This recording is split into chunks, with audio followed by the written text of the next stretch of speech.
Hello students, our next topic that is registration of small scale industries, right?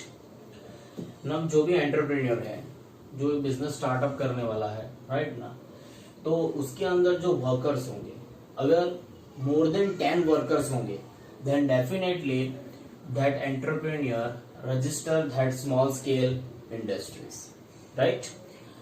To what director of industries in the state, जो भी particular state के अंदर जो director of industries है वहां पर वो क्या करेंगे, एप्लीकेशन करेंगे, राइट ना, एंड वो रजिस्ट्रेशन करवाएंगे। मींस जो कॉपी ऑफ एप्लीकेशन जो है वो उसको सेंड करेंगे, राइट ना। या तो दूसरे भी हो सकते हैं कि director of small industries service institute, small industry service institute भी होते हैं, SISS, तो उसको अगर आप एप्लीकेशन सेंड करोगे, राइट, तो वहां से भी आपको रजिस्ट्रेशन मिल सकता है, राइट। वो रजिस्टर्ड आपकी कंपनीज को, स्मॉल स्केल इंडस्ट्रीज को कर सकते हैं, right.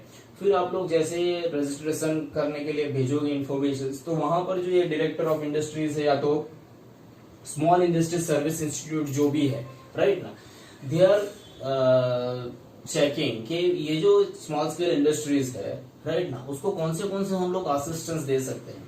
There are various types of assistance available from what government. काफी सारे बेनिफिट्स गवर्नमेंट्स के पास से अवेलेबल है, जैसे कि फाइनेंशियल असिस्टेंस, कुछ सब्सिडी, कुछ स्कीम्स हो तो वो बेनिफिट मिल सकते हैं। रॉ मटेरियल के अंदर आपको कुछ बेनिफिट्स मिल सकते हैं, कुछ अवेलेबिलिटी करवानी तो वो करवा सकते हैं। फिर अगर आपको कुछ रॉ मटेरियल इंपोर्ट करना है तो उसको जो सर्टिफिकेशन चाहिए रहता है तो वो प्रोवाइड करेंगे। सपोज आपको कुछ एक्सपोर्ट करना है, यहाँ से जो भी प्रोडक्ट प्रोड्यूस करेंगे वो एक्सपोर्ट करना है, तो उसके प्रमोशन के अंदर भी वो असिस्टेंस मीन्स हेल्प कर सकते हैं। दूसरी चीज, अगर आपको मशीन्स जो परचेज करने हैं, that is hire purchase, right ना, तो उसके अंदर भी जो स्मॉल स्केल इंडस्ट्रीज कॉर्पोरेशंस जो है वो आपको हेल्पफुल हो सकते हैं कि you can obtaining a machinery on what hire purchase, right. तो ये सब चीजें, ये जो रजिस्ट्रेशन कराओगे तो आपको ये सब चीजें बेनिफिट मिल सकते हैं वहां पर, इसीलिए रजिस्ट्रेशन करवाना जरूरी है, ताकि गवर्नमेंट काफी सारे स्मॉल स्केल इंडस्ट्रीज को ऐसे हेल्पफुल करते तो आपको वो बेनिफिट मिल सके, और एज अ एंटरप्रेन्योर आपको वो बेनिफिट मिलेंगे तो you can easily grow up your business, right.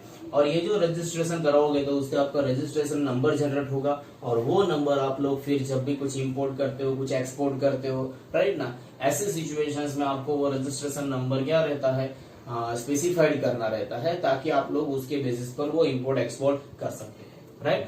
तो this is what registration of small scale industries. Main intention इसके अंदर यही है कि अगर आप रजिस्ट्रेशन कराओगे तो आपको जो भी गवर्नमेंट की ओर से जो भी बेनिफिट्स है वो आपको मिलेंगे, राइट। और एक लीगल एंटिटी भी आपकी बिजनेस की हो सकती है। Next our topic that is infrastructure, right. अब जो हमारी कंपनी है, राइट ना, उसका इंफ्रास्ट्रक्चर क्रिएट करना है, राइट ना। जो बिजनेस है, स्मॉल स्केल इंडस्ट्रीज जो है, जो यूनिट जो है वो हमें स्टार्टअप करना है, तो उसके लिए क्या करना है, राइट। तो हमने हमारा रजिस्ट्रेशन कर दिया है, अभी इंफ्रास्ट्रक्चर मींस फैक्ट्री डेवलप करनी है, साइट डेवलप करनी है, तो उसके लिए हम लोग क्या करेंगे, जो डायरेक्टर ऑफ इंडस्ट्रीज है, राइट ना, या तो स्मॉल इंडस्ट्री सर्विस इंस्टीट्यूट जो है, राइट ना, तो उसको हम लोग कम्युनिकेट करेंगे, राइट। एंड उसको कम्युनिकेट करने के बाद वो लोग परमिशन ग्रांट करेंगे। परमिशन ग्रांट करने के बाद we have to build up that industry, means that particular plant और that particular factory in that specified industrial estate.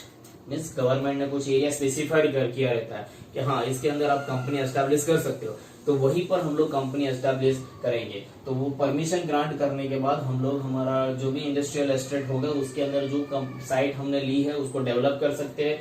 वहां पर कुछ पावर के रिलेटेड कुछ हो तो वो भी वर्कआउट वहां पर कर सकते हैं, right.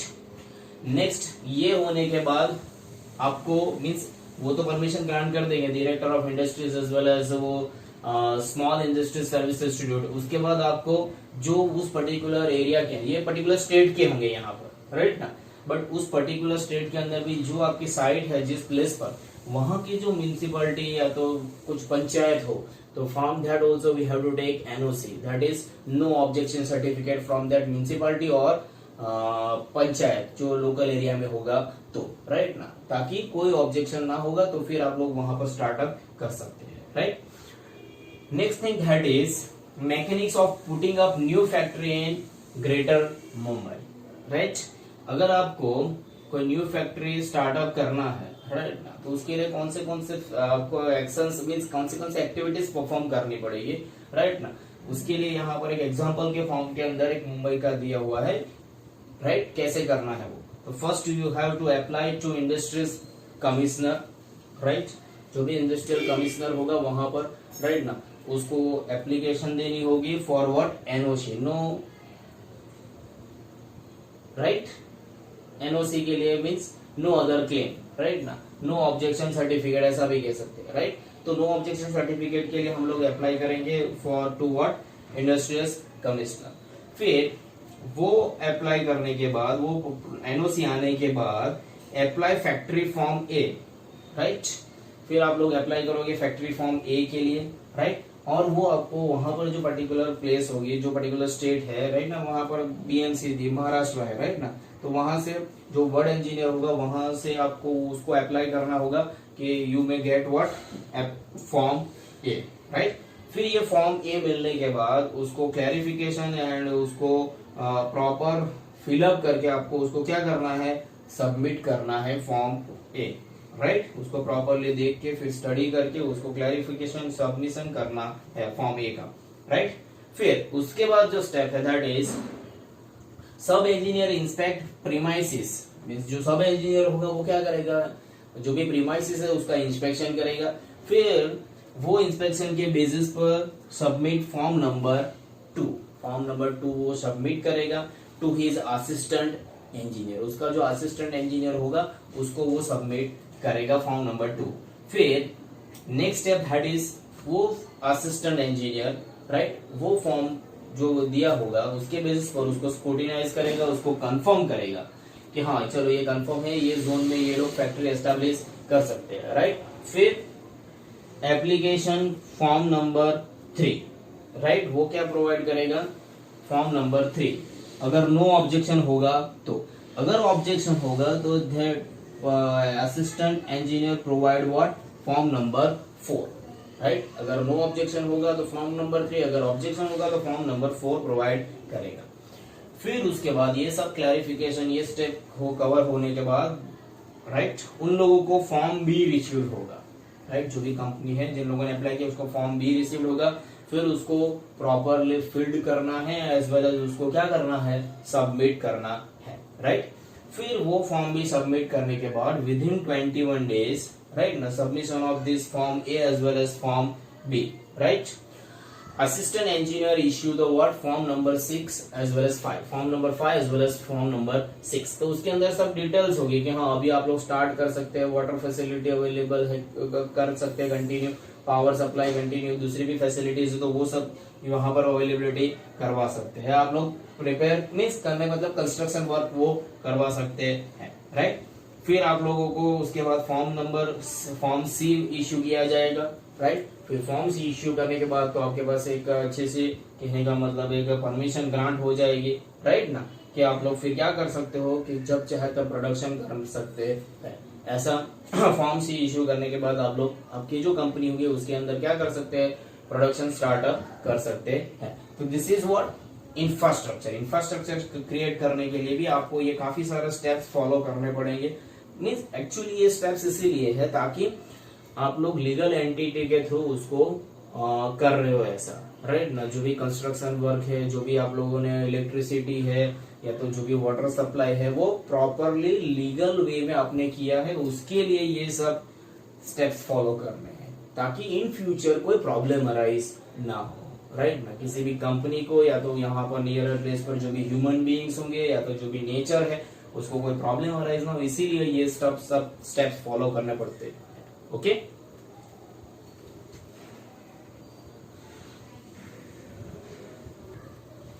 Next our topic that is machinery, right? Definitely the entrepreneur definitely want that machines for what, production, right ना। प्रोडक्शन करने के लिए उसको मशीनरी की रिक्वायरमेंट रहेगी, राइट। तो यहाँ पर जो एंटरप्रेन्योर है, राइट ना, this is one small scale industry, right ना। तो उसके पास काफी सारे मीन्स जो कहने का मतलब जो वो फाइनेंशियली वो ये उतना साउंड नहीं होगा, तो वो पर्सन को क्या होगा यहाँ पर, तो that person will getting that machines on what, hire purchase scheme that will given by national small industries corporations, right. जो ये नेशनल स्मॉल इंडस्ट्रीज कॉर्पोरेशन जो है, राइट ना, it will provide machines to that entrepreneur, right, on what, hire purchase schemes के basis पर उसको provide किया जाएगा। और ये जो हायर परचेज स्कीम्स जो है, जो एंटरप्रेन्योर के लिए स्पेसिफिक बनाई गई है, small scale entrepreneurs, that is launch in March 1956, तब वो लॉन्च किया गया था, राइट। और उसके अकॉर्डिंगली उन सबको ये बेनिफिशियरी हो रहा है, राइट। अब ये जो मशीनरीज जो एंटरप्रेन्योर को प्रोवाइड की जाएगी, they will see all the aspects of that entrepreneur, कि वो एंटरप्रेन्योर कैसा है, राइट ना, उसकी कैरियर वर्दीनेस कैसी है, वो कैसा वर्कआउट करता है, उसका एक्सपीरियंस कैसा है, उसकी एक्सपर्टाइज कैसी है, राइट ना, वो कैसे बिजनेस को मैनेज कर सकता है, वैसे एबिलिटी है, राइट ना। ये तो पास्ट में कुछ मैनेज किया हो तो वो उसका देखेंगे। कहने का मतलब हर एक एस्पेक्ट्स उसको कवर करने के बाद वो उसको प्रोवाइड किया जाएगा। उसने जो भी डॉक्यूमेंट सबमिट किए होंगे, उसका रजिस्ट्रेशन का सबमिशन होगा, तो all the aspects of that entrepreneur they have to check it out, and on the basis of that they have to give to the what, this benefits to that particular entrepreneur, right। तो यहाँ पर ये जो entrepreneur होगा, फिर वो entrepreneur उसका member भी होना चाहिए of what, national small industries corporation, उसका मेंबर भी होना चाहिए। अगर मेंबर होगा तो उसको वो सब बेनिफिट्स अवेलेबिलिटी करवाए जाएंगे, राइट। और इन फ्यूचर उसके लिए ही वो बेनिफिट रहेगा। कहने का मतलब जो भी मशीनरी है, राइट ना, वो हायर परचेज पर उसको अवेलेबिलिटी तो करवाई जा रही है, और अवेलेबिलिटी इसीलिए है ताकि वो स्मॉल स्केल एंटरप्राइज जो है वो क्या हो, डेवलप हो, राइट ना। इन फ्यूचर वो मशीन्स के बेसिस पर वो लोग प्रोडक्शन करें, वही प्रोडक्शन से फिर मार्केट में वो प्रोडक्ट अवेलेबिलिटी हो, राइट ना। और ये सब असिस्टेंस गवर्नमेंट प्रोवाइड करने के पीछे इंटेंशन वही है, ताकि नए नए बिजनेस स्टार्टअप हो और एम्प्लॉयमेंट जनरेट हो, राइट ना। तो that is the main intention of this, right. तो this is the consideration of what, machinery, right. Machinery भी हायर परचेज स्कीम्स के बेसिस पर उस एम्प्लॉयज, उस एंटरप्रेन्योर को प्रोवाइड किया जाएगा, right. Up to this, next time we have to go further.